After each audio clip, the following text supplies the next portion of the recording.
20대부터 청춘을 바쳐 내 집 마련 하나만 보고 살아왔는데 그 피땀 어린 결실을 시어머니 입에 털어넣으려는 남편을 보고 조용히 이혼 서류를 준비한 40대 여자입니다. 며칠 전 남편은 짐을 싸며 제게 이혼을 묻기로 협박했습니다. 그깟 아파트 어머니들여, 우리 집안 사람으로 인정받을 기회야. 그리고 너 나랑 이혼하면 그 나이에 빈털터리로 무슨 청승이냐? 저를 발밑에 먼지 취급하는 그 허세 가득한 얼굴 앞에 저는 조용히 서류 봉투 하나를 던져주었습니다. 그 안엔 남편이 탐내던 새 아파트 분양권 외에도 제 이름으로 된 빌라 두 채의 등기 권리증과 재산세 납부 고지서 석 장이 들어있었죠. 겉보기엔 수수하다며 저를 무시하던 시댁과 오만한 남편, 그가 식탁위 고지서를 보고 하얗게 질려 바닥에 주저앉기까지 그 통쾌한 전말을 지금부터 찬찬히 이야기해볼까 합니다. 제가 돈의 무서움을 뼛속 깊이 깨달은 건 25, 갓 직장 생활을 시작했을 무렵이었습니다. 아버지가 갑작스럽게 돌아가시고 남긴 빚을 어머니와 제가 고스란히 떠안아야 했거든요. 중소기업 격리팀 말단으로 입사해 쥐꼬리만 한 월급을 받으면서도 저는 남들 다 마시는 식후 아메리카노 한 잔을 내 돈 주고 사 먹어본 적이 없습니다. 정희 씨는 참 지독할 정도로 알뜰해. 매일 도시락 싸오고 회식 때 남은 고기까지 싸가는 거 보면 참 대단해. 근데 그 구두 굽은 좀 갈아야겠다. 직장 선배들이 혀를 내두를 정도였죠. 낡은 구두 밑창에 테이프를 붙여가며 버텼고 겨울에는 난방비를 아끼려고 수면 양말 2켤레를 겹쳐 신고 덜덜 떨며 잠을 청했습니다. 주말이면 또래 친구들이 예쁜 카페를 가고 연애를 할 때 저는 후줄근한 등산복 차림으로 수도권 외곽의 낡은 빌라촌을 돌았습니다. 인터넷으로 부동산 경매 공부를 하며 찌라시를 손에 쥐고 곰팡내가 진동하는 반지하 창문 너머를 기웃거렸죠. 여긴 아가씨가 혼자 올 동네가 아닌데 돈도 얼마 없어 보이면서 왜 자꾸 와? 퉁명스러운 부동산 사장님의 핀잔에도 저는 꿋꿋하게 시세를 묻고 다녔습니다. 억울하거나 부끄럽지 않았습니다.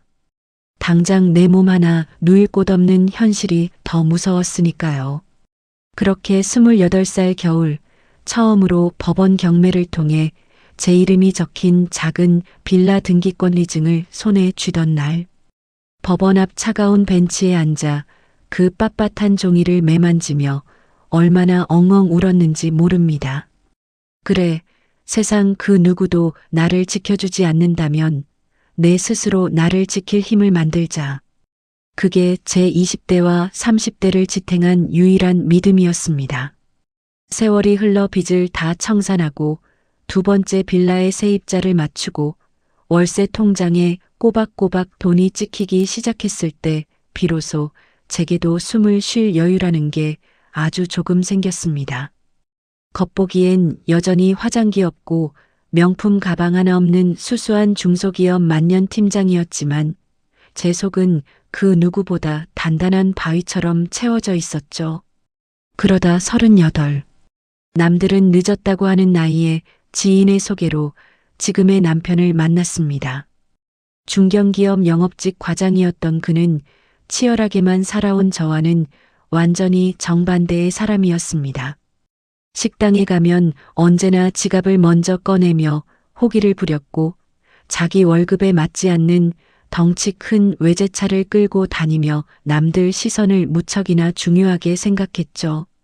처음엔 그 거칠애가 거슬리기보다 참 밝고 둥글둥글해 보였습니다. 팍팍하게만 살아온 제게 그의 그런 실없는 호탕함과 넉살이 나쁘지 않게 다가왔거든요. 무엇보다 가족이라는 울타리가 그리웠던 제게 그는 꽤 그럴싸한 의지처처럼 보였습니다. 하지만 그 호탕함이 저를 향한 진정한 존중이나 배려가 아니라는 걸 깨닫는 데는 그리 오랜 시간이 걸리지 않았습니다. 결혼을 앞두고 처음 시댁에 인사하러 가던 날이었습니다. 으리으리하지도 않은 평범한 아파트 거실 소파에 앉아있던 시어머니는 제가 백화점에서 큰맘 먹고 사온 고급 한우 세트를 곁눈질로 훑어보더니 대뜸 제 옷차림부터 지적하셨습니다. 예, 넌 명색이 처음 인사하러 오는 자리인데 가방이 그게 뭐니? 무슨 시장 바구니도 아니고.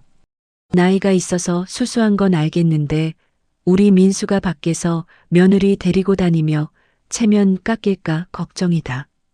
명품 가방 하나 없이 단정한 무채색 정장 차림으로 간 저를 위아래로 훑어보는 그 싸늘한 눈빛. 묘한 불쾌감과 모멸감이 스쳤지만 저는 애써 미소를 지으며 고개를 숙였습니다.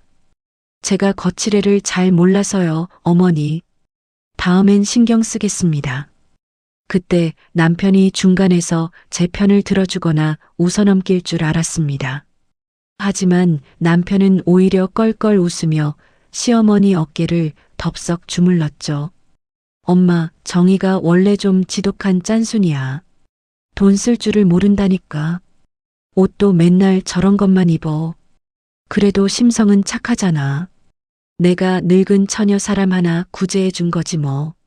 농담처럼 던진 그 말에 제 가슴 한구석이 철렁 내려앉으며 말문이 턱 막혔습니다. 내 피와 땀으로 일군 치열했던 15년의 세월이 이 남자와 시어머니 눈에는 그저 돈 쓸 줄 모르는 궁상맞은 늙은 처녀로 보인다는 사실이 뼛속까지 씁쓸했죠. 그래도 늦게 만난 인연이고 제가 스스로 선택한 가족이니 어련히 맞춰가며 살다 보면 제 진심을 알아줄 거라 스스로를 다독였습니다. 그게 제 인생에서 가장 뼈아픈 실수였습니다. 결혼 생활 4년 내내 저는 제 진짜 재산 규모에 대해 단 한 번도 굳이 떠벌리지 않았습니다.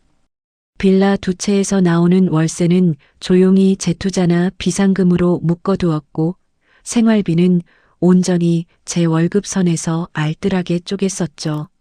남편은 틈만 나면 당신은 그 쥐꼬리만 한 중소기업 월급 받으면서 무슨 재미로 사냐며 은근히 제 직업과 경제력을 깎아내렸습니다.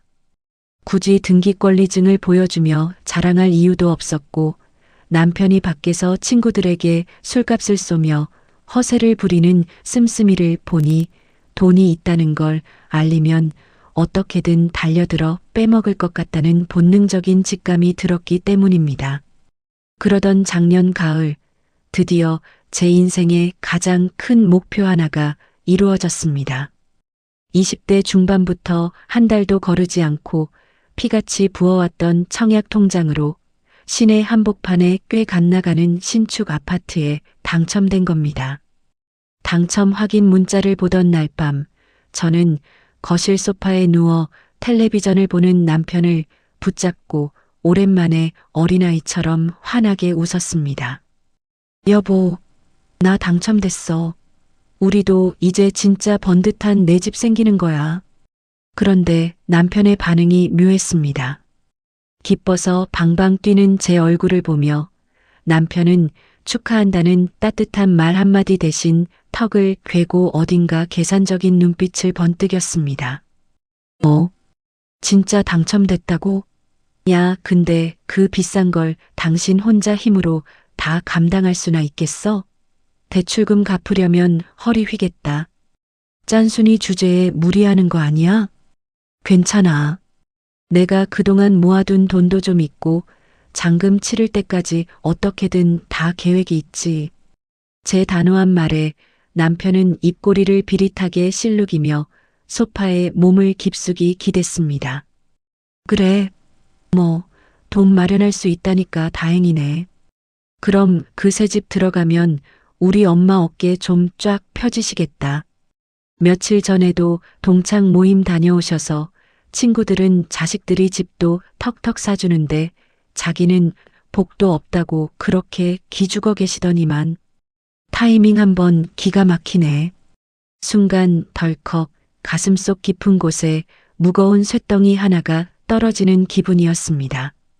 20대부터 내 피땀으로 부은 청약, 내가 마련할 계약금, 오롯이 내 명의로 당첨된 내 집인데 남편의 입에서는 어째서 축하 대신 시어머니의 기가 펴진다는 말이 나오는 걸까요?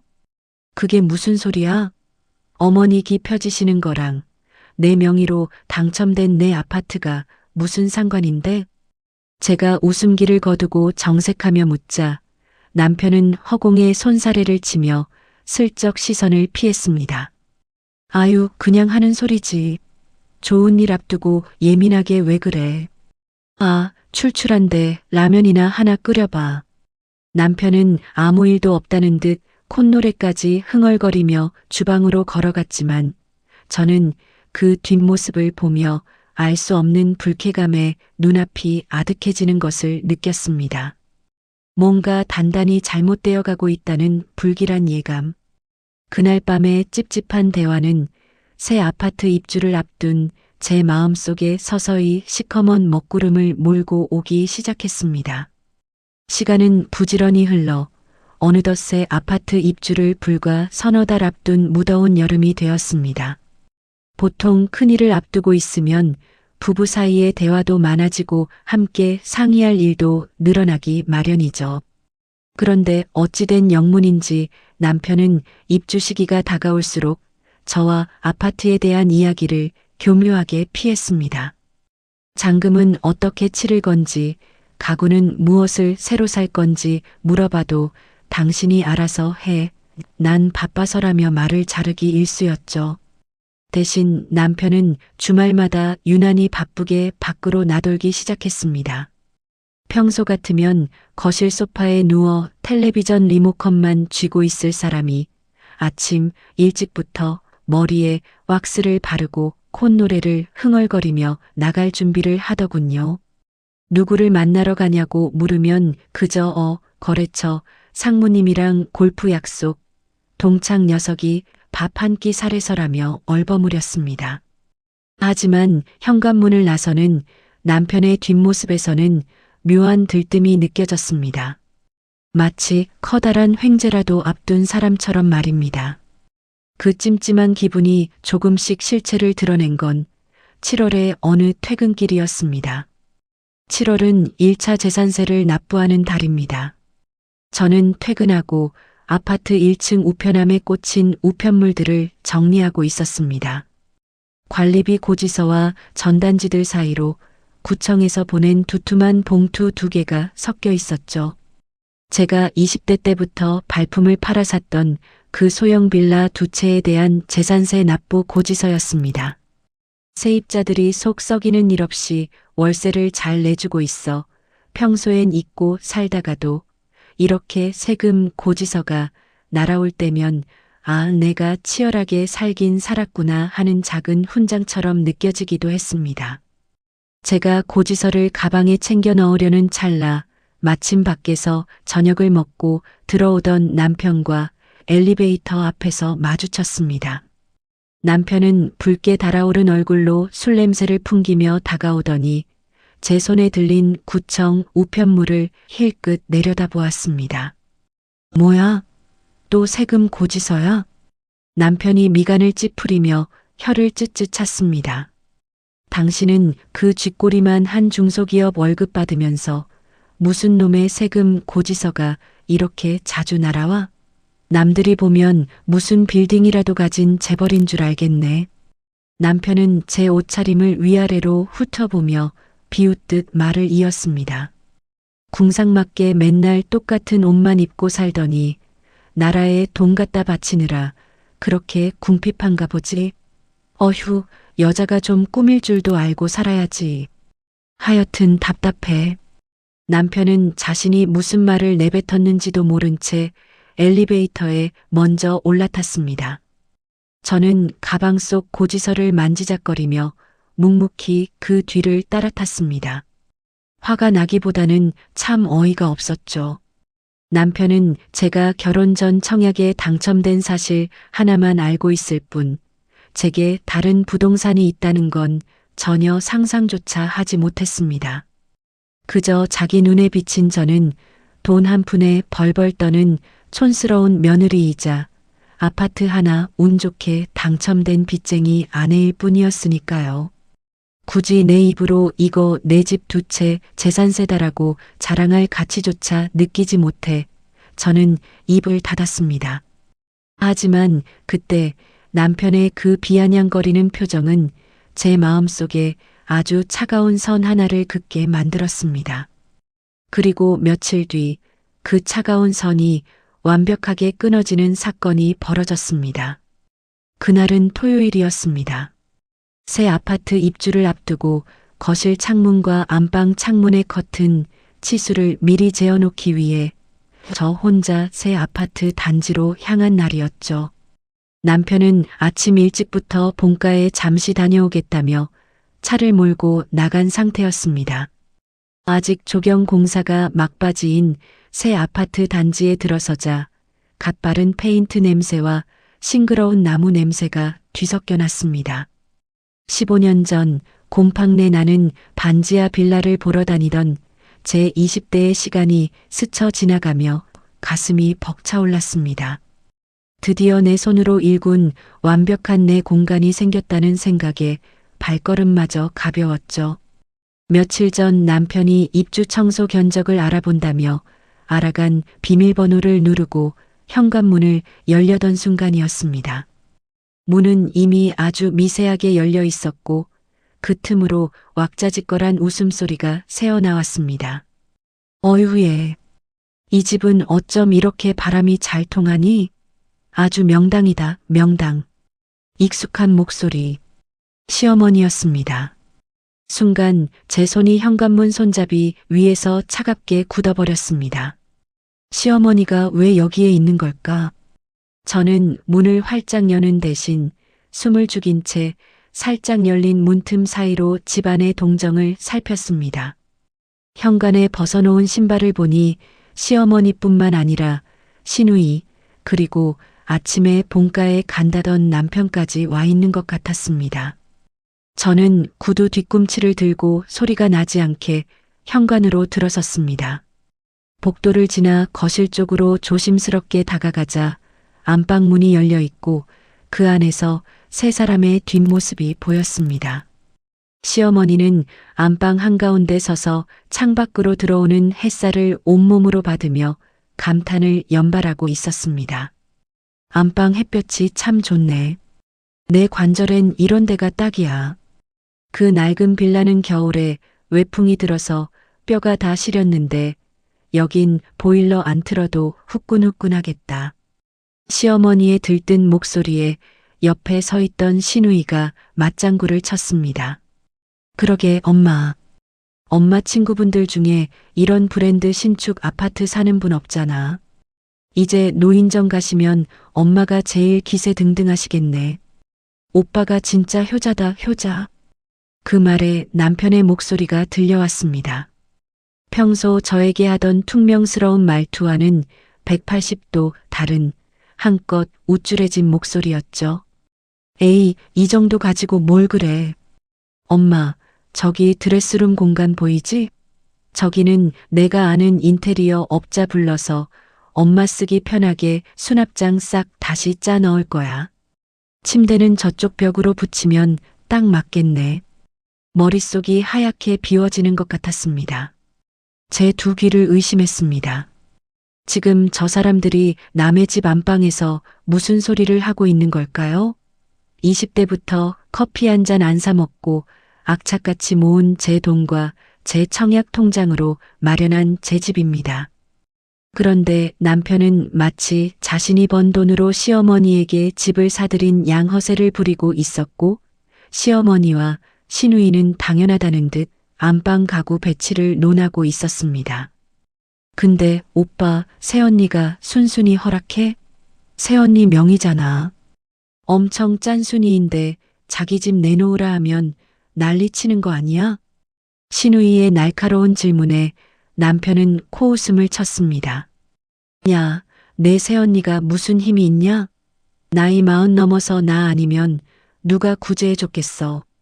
그리고 부부 사이에 내 거가 어딨어. 내가 어제 슬쩍 운 띄워봤는데 뭐라 한마디 못하더라. 걱정 마. 내가 다 알아서 어머니 명의로 돌려놓을 테니까. 심장이 쿵쾅거리는 소리가 귓가를 때렸습니다. 분노를 넘어선 기가 막힌 어이없음에 헛웃음조차 나오지 않았습니다. 남편이 주말마다 바쁘게 돌아다니며 통화를 하던 이유, 제가 집 이야기를 꺼낼 때마다 말을 피했던 이유가 퍼즐처럼 맞춰졌습니다. 남편은 처음부터 제 아파트를 시어머니에게 바칠 전리품으로 생각하고 있었던 겁니다.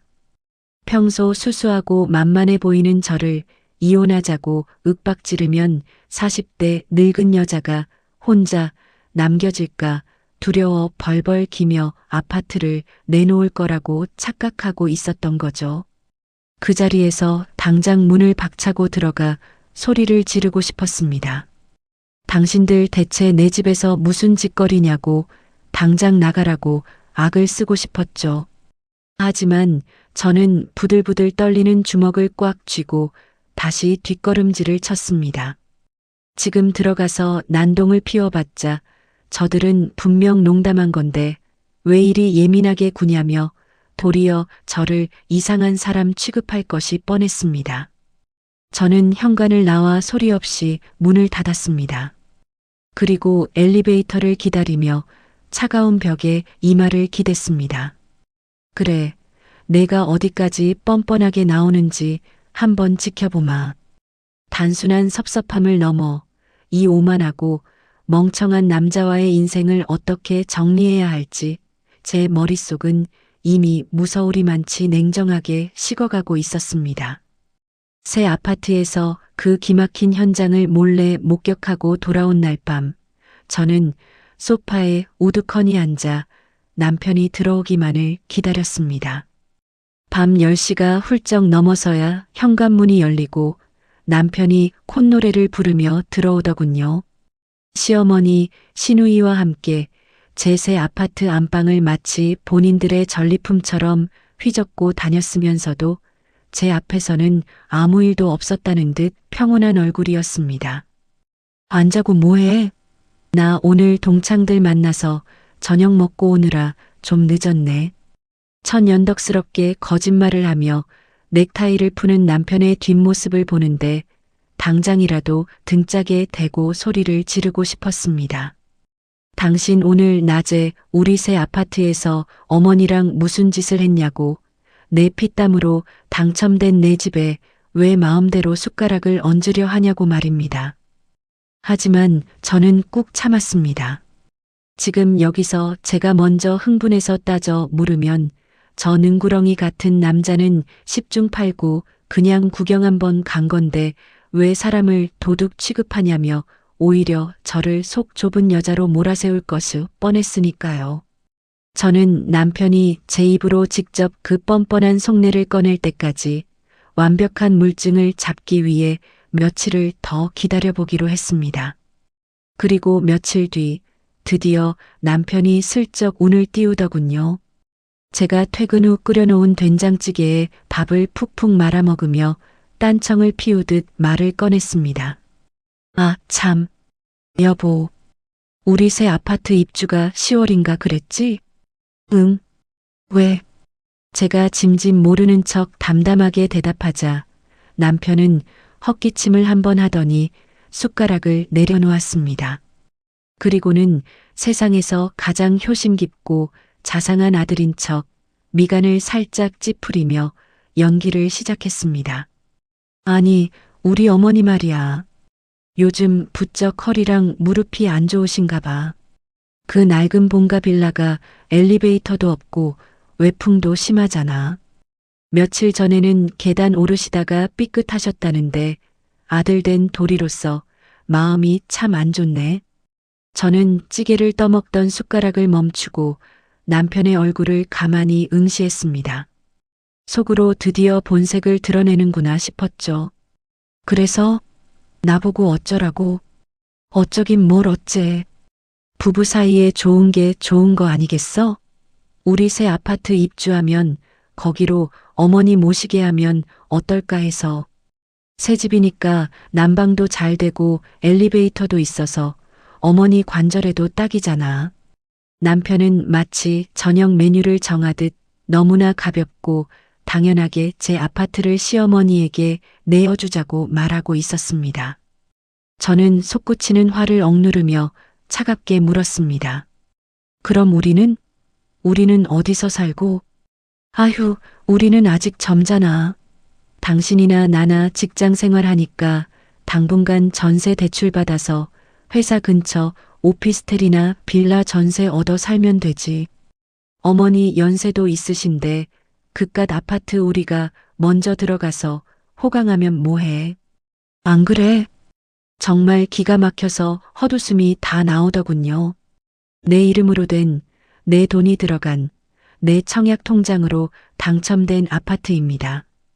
그런데 자기가 무슨 권리로 나보고 전세를 전전하자고 하는 건지 도무지 이해할 수 없었습니다. 당신 지금 제정신이야? 그 아파트, 내 청약 통장으로 당첨된 내 특유 재산이야. 내가 20대 때부터 안 먹고 안 입고 모은 돈으로 계약금 치른 내 집이라고. 근데 그걸 어머니를 드리자고? 명의까지 어머니 앞으로 돌려놓고? 제가 정색을 하며 따져 묻자 남편의 표정이 순식간에 일그러졌습니다. 늘 굽히고 살던 만만한 며느리, 자기 말이면 껌뻑 죽는 줄 알았던 늙은 아내가 이렇게 강하게 반발할 줄은 몰랐던 모양입니다. 야, 이정희, 너 지금 말이 좀 심하다? 부부 사이에 내 거가 어딨어. 내 돈이 내 돈이고 내 돈이 내 돈이지. 그리고 내가 그동안 돈 모을 수 있었던 것도 다 내가 가장으로서 든든하게 내 옆을 지켜주니까 가능했던 거 아니야? 내가 나 안 만났으면 나이 40 넘어서 혼자 그 큰 아파트 들어가면 무슨 청승이냐? 다 우리 가족 잘 되자고 하는 일에 왜 이렇게 이기적으로 굴어? 자기가 가장으로서 든든하게 지켜줬다고요? 생활비 한 번 제대로 넉넉히 준 적 없이 밖에서 술값으로 카드를 긁고 다니던 남자가 할 소리는 아니었죠. 남편은 제가 이 나이에 이혼녀 타이틀을 달게 될까봐 두려워서라도 자기 뜻을 따를 거라고 굳게 믿고 있었습니다. 그 근자감과 뻔뻔함에 저는 더 이상 입을 열 가치조차 느끼지 못했습니다. 됐어. 그 얘기는 2번 다시 꺼내지 마.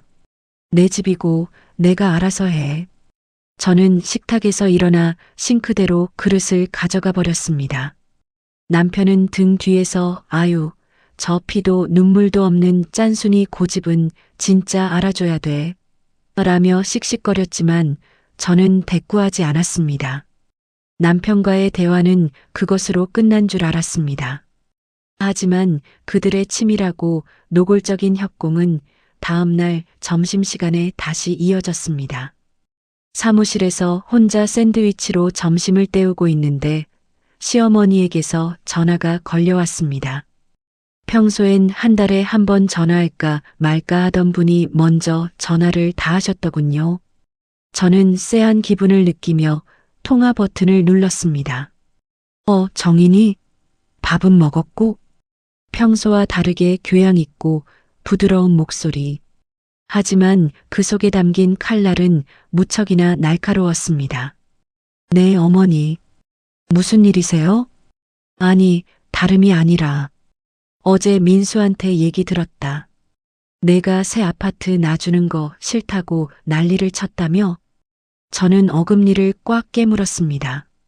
남편은 기어이 시어머니에게까지 쪼르르 달려가 일러바친 모양이었습니다. 어머니, 난리를 친 게 아니라요. 그건 제 결혼 전 자금으로 마련한 제 집입니다. 저희가 아직 전셋집 떠돌 형편도 아니고요. 예, 너는 어쩜 그렇게 정이 없니? 내가 뭐 그 집 훔쳐서 도망이라도 간대? 나이 든 시어미가 관절이 아파서 새 집에서 여생 좀 편히 보내고 싶다는데 그게 그렇게 아까워? 동네 창피해서 얼굴을 들고 다닐 수가 없다. 내 친구 며느리들은 철마다 명품 가방에 시부모 집도 척척 고쳐주는데 너는 나한테 해온 게 대체 뭐가 있니? 시어머니는 특유의 그 얄미운 화법으로 제 숨통을 조여왔습니다. 제가 결혼할 때 예단을 간소하게 했던 것을 트집 잡으며 저를 가족을 위해 희생할 줄 모르는 이기적인 며느리로 몰아세우고 있었죠. 그리고 결정적인 한 방을 날리셨습니다. 정희야, 내가 나이도 꽉 차서 우리 민수한테 시집 올 때 내가 뭐 하나 반대 안 하고 너 품어준 거 알잖니? 이번에 그 아파트 내 명의로 예쁘게 돌려놓으면 나도 너 진짜 우리 집안 사람으로 내 친딸처럼 인정하고 예뻐해 줄게. 어련히 알아서 서류 준비해 놓으렴. 우리 집안 사람으로 인정받을 기회. 그 말을 듣는 순간 가슴속에서 차갑게 식어있던 무언가가 툭 하고 끊어지는 소리가 났습니다. 저는 책상 한쪽에 놓여있던 제 낡은 다이어리를 멍하니 바라보았습니다. 20대부터 오늘까지 단돈 1,000원을 아끼기 위해 가계부를 쓰고 경매 물건을 분석하며 치열하게 살아온 제 인생의 기록들이 담긴 수첩. 저 사람들은 애초에 저를 가족으로 생각한 적이 없었습니다. 그저 자기 아들이 데려온 만만한 호구, 자기들의 허세와 안락함을 채워줄 돈줄 그 이상도 이하도 아니었던 겁니다.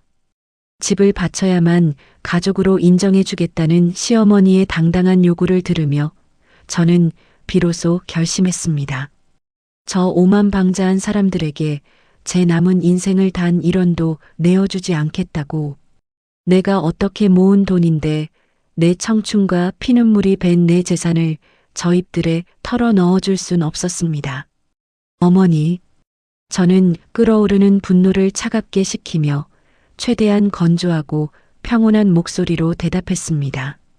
네, 어머니 말씀 무슨 뜻인지 잘 알겠습니다.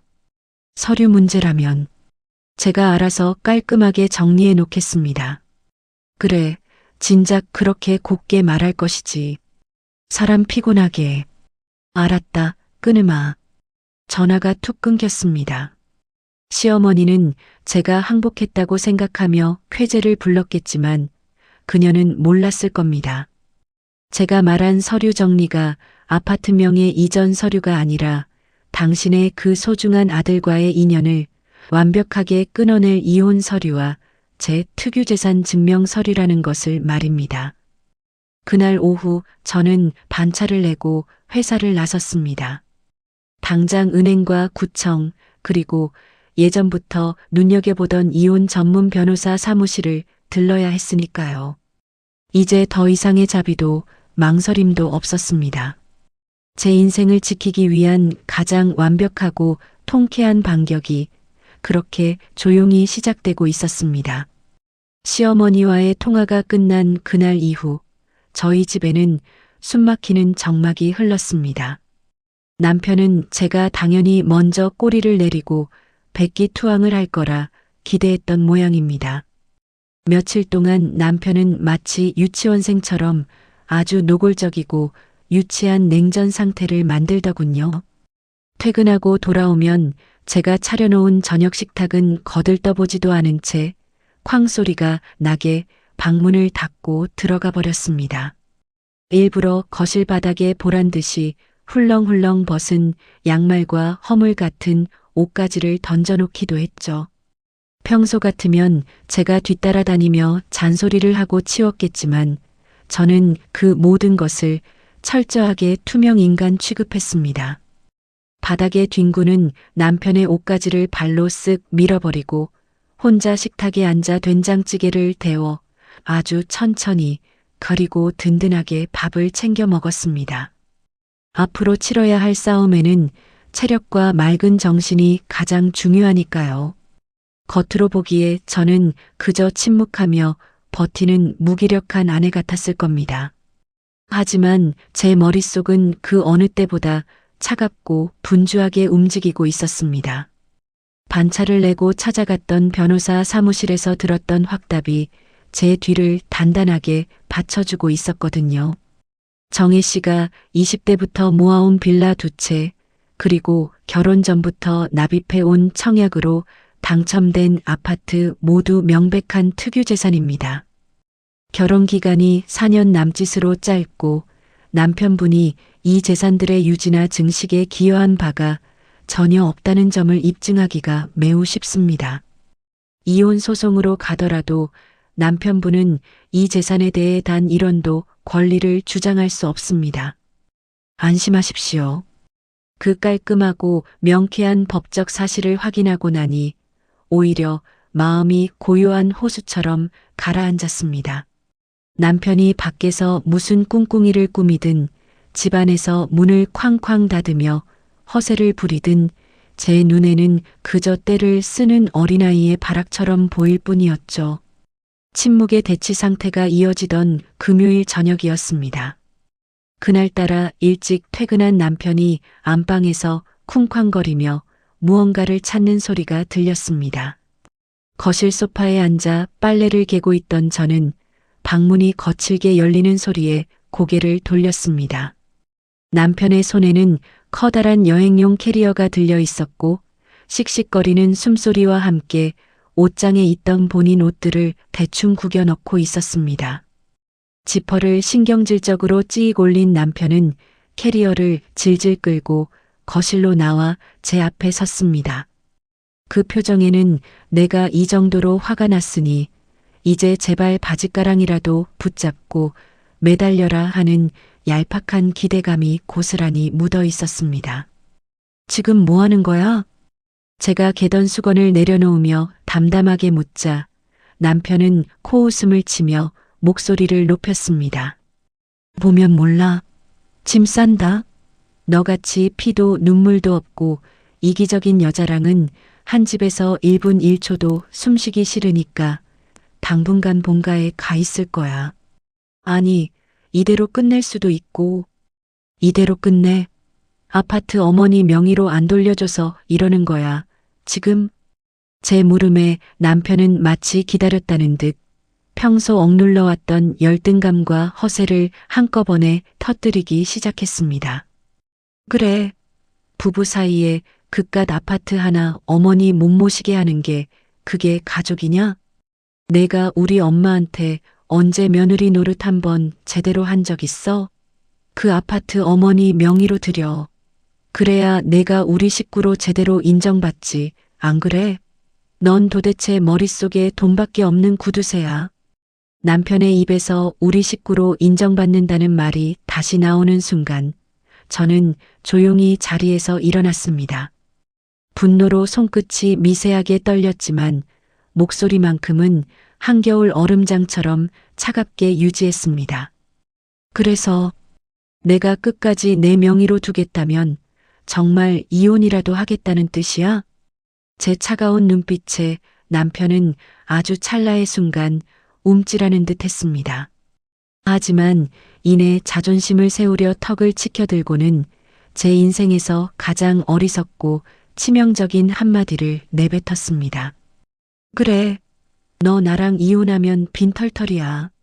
나이 40 넘은 여자가 이혼 딱지 달고 그 큰 집에서 혼자 살면 사람들이 퍽이나 부러워하겠다. 회사 사람들이 뒤에서 뭐라고 수군댈지 안 무서워? 내가 이대로 집 나가면 아쉬워서 밤에 울며 매달리지나 마. 당장 아파트 내놓을래? 아니면 당장 도장 찍을래? 남편은 제가 40대 이혼녀라는 타이틀을 끔찍하게 두려워할 것이라 확신하고 있었습니다. 자기가 없으면 제가 아무것도 아닌 그저 외롭고 불쌍한 중년 여자로 전락할 거라는 그 오만한 착각. 15년간 악착같이 살아온 제 삶의 무게를 쥐뿔도 모르면서 자신의 얄팍한 사회적 지위와 결혼이라는 껍데기가 저를 구원해주고 있다고 믿는 그 표정. 그 순간 저는 제 마음속에 남아있던 남편에 대한 일말의 연민과 미련마저 바싹 타올라 제가 되어버리는 것을 느꼈습니다. 슬프지도 화가 나지도 않았습니다. 그저 이 남자가 한없이 불쌍하고 우스워 보였습니다. 여보, 제가 갑자기 차분한 목소리로 부르자 남편은 제가 마침내 꼬리를 내리는 줄 알고 거만하게 팔짱을 꼈습니다. 당신 진짜 아무것도 모르는구나. 내가 당신이랑 이혼하면 빈털터리가 될 거라고 생각해? 뭘 모른다는 거야. 쓸데없는 소리 하지 말고 대답이나 해. 아파트 낼 거야, 말 거야. 저는 더 이상 긴 말을 섞고 싶지 않았습니다. 저 오만한 남자의 주둥이를 가장 완벽하게 다물게 하는 방법은 100마디 말보다 묵직한 서류 몇 장이라는 것을 누구보다 잘 알고 있었으니까요. 알았어. 아파트 내놓을래? 도장 찍을래? 물었지? 이혼 서류 당신이 찾을 필요 없어. 잠깐 거기 서 있어. 내가 가져올 테니까. 저는 남편의 대답도 듣지 않고 몸을 돌려 안방 안쪽에 있는 작은 서재로 향했습니다. 등 뒤에서 남편이 이 여자가 미쳤나? 하며 당황해 중얼거리는 소리가 들렸지만 저는 뒤돌아보지 않았습니다. 서재 책상 아래 제가 소중하게 보관해 온 작은 철제 금고가 있었습니다. 비밀번호를 누르자 띡 하는 경쾌한 소리와 함께 문이 열렸습니다. 저는 그 안에서 두툼한 갈색 서류 봉투 하나를 꺼냈습니다. 며칠 전 변호사 사무실에서 작성해 온 이혼 합의서, 그리고 어제 구청에서 날아온 따끈따끈한 재산세 납부 고지서서.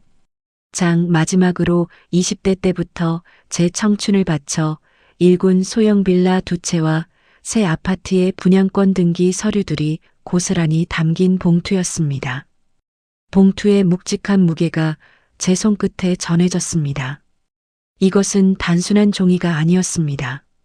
누구에게도 기대지 않고 홀로 험난한 세상을 버텨온 제 15년의 땀방울이자 저를 지켜줄 가장 강력한 무기였죠. 저는 서류 봉투를 꽉 쥐고 다시 거실로 걸어나갔습니다. 캐리어 손잡이를 쥔 채 불안한 눈빛으로 서재 쪽을 힐끔거리던 남편의 눈동자가 제 손에 들린 갈색 봉투를 보자 미세하게 흔들리기 시작했습니다. 이제 모든 진실을 눈앞에 마주하게 될 시간. 그 길고 지루했던 가짜 가족놀이에 완벽한 마침표를 찍어줄 통쾌한 반격의 순간이 눈앞에 다가와 있었습니다. 서재에서 나온 저는 캐리어 손잡이를 쥔 채 엉거주춤 서 있는 남편을 지나쳐 거실 식탁 위로 두툼한 갈색 서류 봉투를 툭 던졌습니다. 봉투가 탁자에 부딪히며 나는 둔탁한 소리가 적막한 거실을 차갑게 울렸죠. 그래, 내 소원대로 이혼해줄게. 안에 도장 찍어왔으니까 너도 찍어. 남편은 제가 건넨 것이 그저 이혼 서류일 뿐이라고 생각한 모양이었습니다. 그는 짐짓 헛기침을 하며 거만한 표정을 지어 보였죠. 참나 끝까지 기싸움 한번 앉으려고. 그래, 내가 그렇게 나오면 나도 진짜 도장 찍을 줄 알아? 후회하지 마라. 남편은 씩씩거리며 식탁으로 다가와 서류 봉투를 거칠게 뜯었습니다. 안에 있던 종이 뭉치들이 식탁 위로 스르륵 미끄러져 나왔습니다.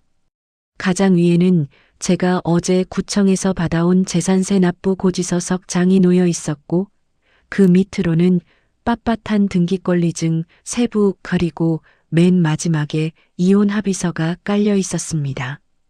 남편의 시선이 가장 먼저 닿은 곳은 붉은색 글씨로 찍힌 재산세 고지서였습니다. 무심코 고지서를 집어들던 남편의 손가락이 허공에서 멈칫하더군요. 이게 다 뭐야? 재산세 고지서? 근데 왜 주소가 다 달라? 이건 입주할새 아파트 주소고. 이건 뭔데? 당신 이름이 왜 여기에 적혀 있어? 남편의 목소리가 미세하게 떨리기 시작했습니다. 눈동자는 고지서와 등기권리증에 박힌 제 이름 석자, 이정희를 바쁘게 오가며 현실을 부정하고 있었죠. 저는 탁자 앞에 팔짱을 끼고 서서 그가 무너져 내리는 모습을 아주 차분하게 내려다보았습니다. 왜? 내가 맨날 궁상 맞다며 비웃던 세금 고지서잖아. 잘 봐. 방금 내가 캐리어 싸면서 내놓으라던 그 새 아파트 말고도 나한테는 이미 월세 꼬박꼬박 나오는 빌라가 2채나 더 있어. 나 너 만나기 전 20대 때부터 이미 집 3채 있던 사람이야. 집이 3채라고? 야, 이거 내가 어디서 가짜로 위조해 온 거 아니야. 남편의 입이 바보처럼 떡 벌어졌습니다. 하지만 등기권리증에 찍힌 법원 직인과 날짜를 덜덜 떨리는 손으로 확인하더니 핏대가 서 있던 얼굴은 순식간에 핏기가 가시며 시퍼렇게 질려갔죠. 저는 그의 눈을 똑바로 응시하며 또박또박 쐐기를 박았습니다. 그래, 이혼하자. 근데 내 집 3채는 넌 구경도 못해. 어제 변호사 만나서 다 확인하고 왔어. 이 재산들 전부 내가 너 만나기 한참 전부터 내 피땀으로 일군 내 특유 재산이야. 결혼 4년 동안 내가 내 재산 불리는데 1원 한 장 보탠 거 없으니 넌 재산 분할로 국물 한 방울 못 가져가. 재산세 고지서 석장에 얼굴 하얘질 거면서 웬 허세니? 제 말이 끝남과 동시에 남편의 손에서 고지서가 힘없이 팔랑거리며 바닥으로 떨어졌습니다. 의미 없는 신음소리를 내던 남편은 다리에 힘이 풀렸는지 식탁 의자에 털썩 주저앉고 말았습니다. 40대 이혼녀는 혼자 살아갈 능력이 없을 거라며 빈털터리가 될 거라며 저를 조롱했던 오만함은 온데간데 없이 사라졌습니다. 자기 눈앞에 있는 아내가 자신이 평생 벌어도 만져보기 힘든 자산을 가진 진짜 알부자였다는 사실에 그의 알량한 자존심은 산산조각이 나버린 겁니다. 여보, 정희야, 이거 장난이지? 당신이나 몰래 어떻게 해? 아니, 왜 나한테 그동안 한마디도 안 했어? 남편이 더듬거리며 묻자 저는 헛웃음을 쳤습니다. 말하면? 당신 그 가벼운 입으로 동네방네 떠들고 다니며 내 재산으로 허세나 부렸겠지. 당신이랑 어머니가 내 새 아파트로 무슨 짓을 하려 했는지 똑똑히 봤으니까. 나한테서 집 뺏어서 어머니 바치고 넌 효자 노릇하면서 내 피눈물 위에서 춤이라도 출 작정이었잖아. 그제야 사태의 심각성을 완벽하게 깨달은 남편은 갑자기 태도를 돌변했습니다. 방금 전까지 이혼하자며 짐을 싸던 패기는 어디 가고 식탁 의자에서 미끄러지듯 바닥에 무릎을 꿇더군요. 여보, 내가 미쳤었나 봐. 우리 어머니가 며느리한테 집 한 채 못 받는다고 하도 동네 창피하다고 성하셔서 내가 중간에서 스트레스 받아서 잠깐 돌았었나 봐. 내가 다 잘못했어. 아파트 어머니 안 드릴게. 우리 둘이 들어가서 살자. 당신 집 3채나 있는 능력자인 줄도 모르고 내가 주제넘게 까불었어. 한 번만 용서해줘. 찌질하게 제 바짓가랑이를 붙잡으려는 남편의 손을 저는 차갑게 쳐냈습니다. 부부 사이에 내 집이 어딨냐며. 넌 내 입으로 그 선을 넘은 거야. 나이 40 넘어서 혼자 청승 떨기 싫으면 캐리어 끌고 빨리 내 본가로 가. 내가 그렇게 끔찍하게 챙기는 내 어머니 곁에서 평생 효도나 하면서 살아. 저는 식탁 위에 있던 남편의 몫의 이혼 서류를 그의 가슴팍에 찔러 넣듯 안겨주었습니다. 월요일 아침 9시. 법원 앞에서 봐. 안 나오면 바로 소송으로 갈 거고 내가 나 몰래 시댁에 갖다 바친 생활비까지 전부 청구할 테니까 알아서 해. 저는 남편을 거실에 버려둔 채 안방으로 들어가 문을 잠가버렸습니다. 거실에서는 정희야. 문 좀 열어봐. 여보. 하는 찌질한 울음소리가 한참이나 울렸지만 제 마음은 놀랍도록 고요하고 평온했습니다. 15년간 짊어지고 온 제 삶의 무게에 비하면 저 남자의 눈물은 너무나 가볍고 얄팍했으니까요. 그 뒤로 이혼은 아주 깔끔하게 진행되었습니다. 남편은 제 변호사가 내민 완벽한 재산 증빙 서류와 특유재산 보호라는 철벽 앞에서 단돈 1원의 재산 분할도 요구하지 못한 채 도장을 찍어야 했습니다. 아니, 정확히는 소송으로 가면 자기가 빼돌린 비상금마저 털릴까봐 겁을 먹고 서둘러 꼬리를 내린 것이었죠. 나중에 건너 들은 소식으로는 그토록 새 아파트 안방을 탐내며 며느리를 무시하던 시어머니는 이 모든 사실을 알고 충격을 받아 알아놓으셨다고 합니다. 굴러들어온 복덩이를 제 발로 걷어찬 아들을 원망하며 매일 집안에서 큰 소리가 난다고 하더군요. 전 남편은 제가 내쫓은 후 갈 곳이 마땅치 않아 직장 근처의 비좁은 원룸을 얻어나갔다고 합니다. 매일 밤 술에 취해 제게 구질구질한 장문의 문자를 보내왔지만 저는 단 한 번도 읽지 않고 번호를 차단해 버렸습니다. 그리고 지금 저는 어떻게 지내냐고요? 그들은 어떻게 됐는지 더 이상 알고 싶지도 궁금하지도 않습니다. 중요한 건 제 삶이 다시 완벽하게 조용해졌다는 사실이죠. 저는 한 달 전 오롯이 제 이름만 적힌 새 아파트에 무사히 입주했습니다. 그들이 탐내던 햇살 좋은 안방에는 제가 가장 좋아하는 푹신한 리클라이너 의자와 예쁜 조명을 두었습니다. 주말이면 누구의 눈치도 보지 않고 늦잠을 자고 거실로 나와 따뜻한 차를 내립니다. 통유리창 너머로 시원하게 뚫린 도시의 풍경을 내려다보고 있으면 치열했던 제 20대와 30대의 땀방울이 이 공간 곳곳에 스며들어 저를 포근하게 안아주는 기분이 듭니다. 착하고 순종적인 며느리, 만만한 아내로 남았다면 저는 지금쯤 그 큰 아파트를 뺏기고도 큰 소리 한번 못 친 채 소가리만 하고 있었겠죠. 40대의 늦은 나이에 다시 혼자가 되었다는 사실이 흠이 될 줄 알았는데 막상 짐덩이 같은 인연을 끊어내고 나니 오히려 제 인생의 진정한 황금기가 시작된 것 같습니다. 혹시라도 지금 가족이라는 이름 뒤에 숨어 부당한 요구를 강요받으며 혼자 속을 끓이고 계신 분이 있다면 제 이야기가 작은 용기가 되었으면 좋겠습니다. 내 피와 땀으로 일군 내 인생의 권리는 남이 아니라 내가 지키는 겁니다. 당당하게 선을 긋고 내 삶의 주인이 되세요. 여러분의 평안하고 눈부신 내일을 저 이정희가 진심으로 응원하겠습니다. 오늘의 사연이 시원하셨다면 구독과 좋아요 부탁드리고 여러분의 생각도 댓글로 많이 남겨주세요. 감사합니다.